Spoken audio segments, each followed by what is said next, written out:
In a world where gods walked among mortals and destiny was forged by divine hands, few names resonate with the strength and tragedy of Hercules, the forbidden son of Zeus, born for glory but condemned to a life of unspeakable trials.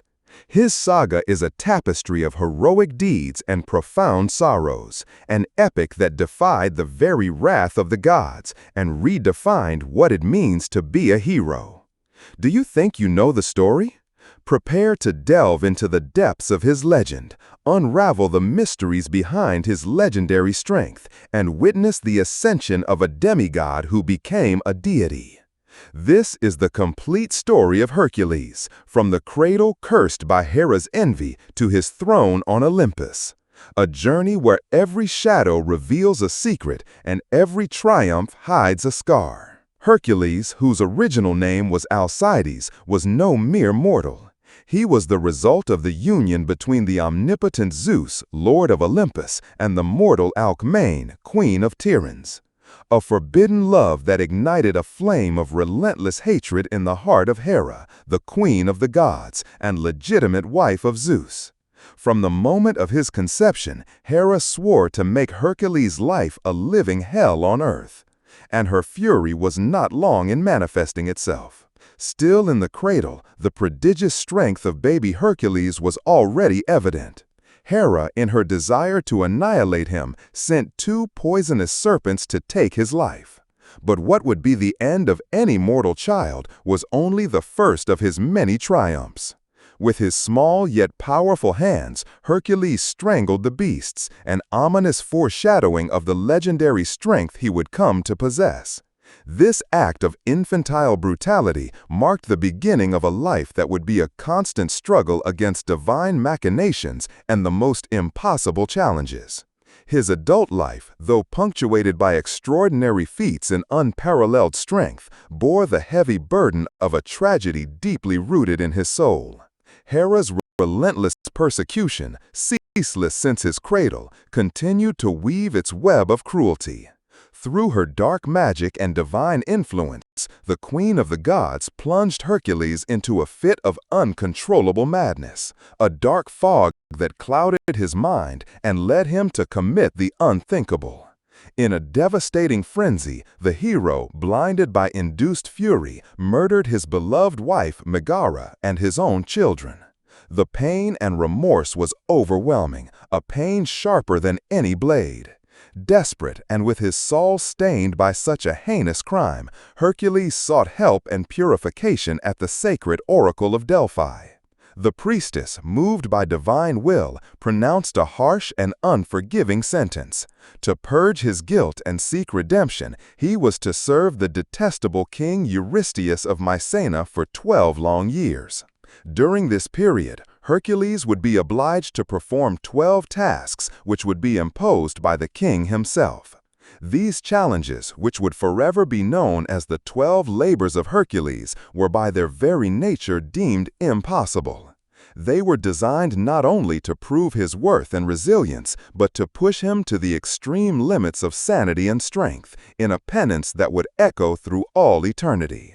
Each labor was a death sentence, a trap forged to humiliate and destroy Hercules. But he, with his unshakable determination, transformed every impossibility into a legend. The first of these brutal challenges was the Nemean lion, an invulnerable beast that terrorized the region.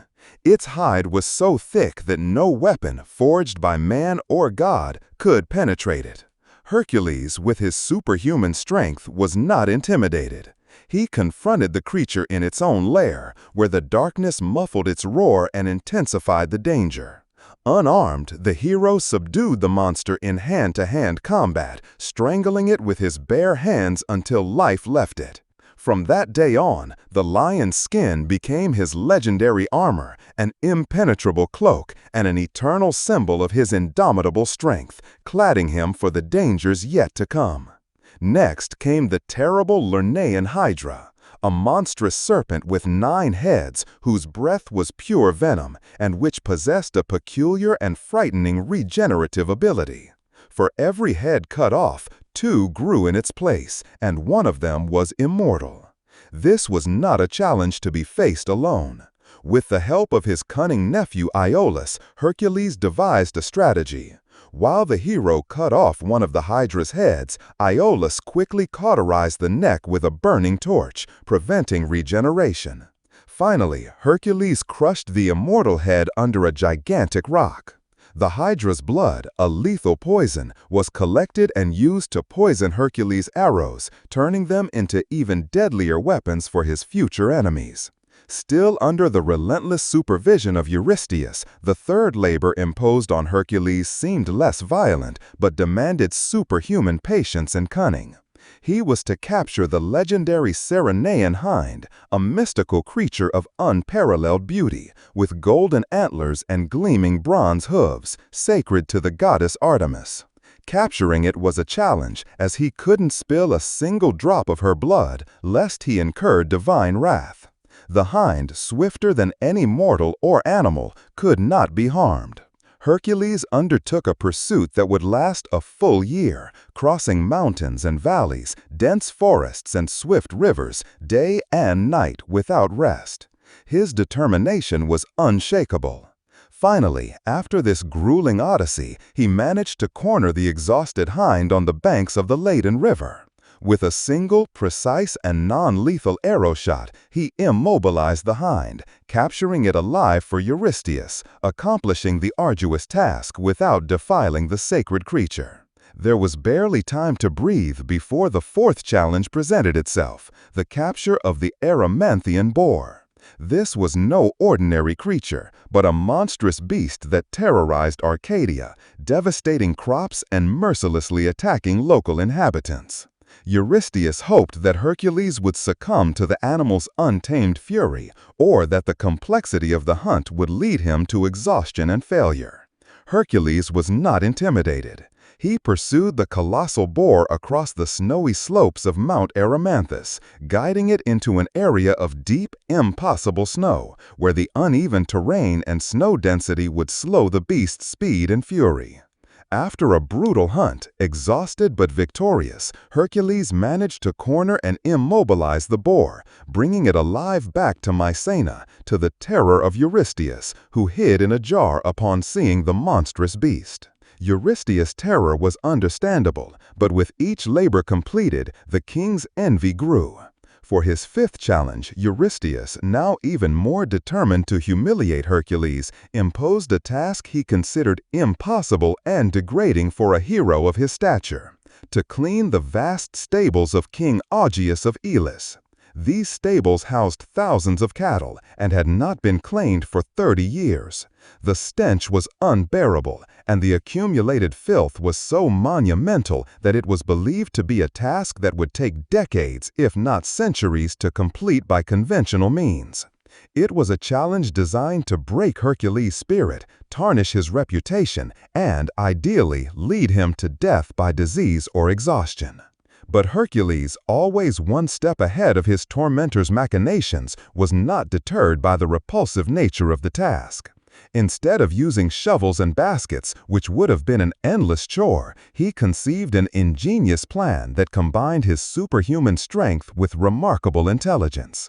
He diverted the course of two nearby rivers, the Alpheus and the Peneus, opening gigantic channels that directed the turbulent waters through the stables.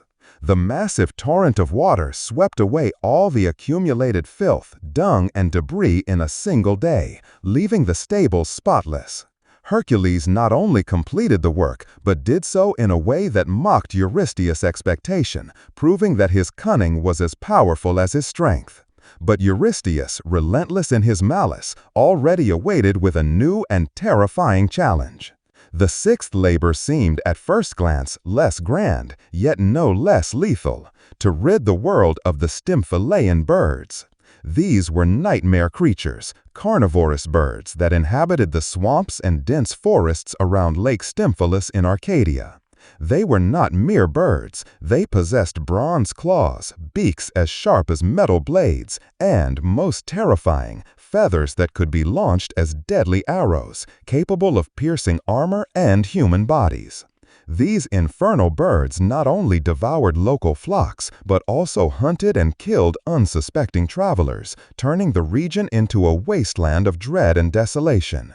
Hercules realized that brute force would be useless against a cloud of winged predators. He needed a strategy. It was then that the goddess Athena, always a cunning ally, intervened. She presented Hercules with a pair of bronze rattles forged by Hephaestus himself, the smith god. With these instruments in hand, Hercules climbed a hill overlooking the swamp. The piercing, incessant sound of the rattles echoed through the heavens, causing undescribable panic among the birds. Disoriented and terrified by the deafening noise, the Stymphalean birds took flight en masse. Hercules, with his legendary agility and precision, struck down dozens of them with his arrows poisoned with the Hydra's blood, ensuring that those who escaped would never return.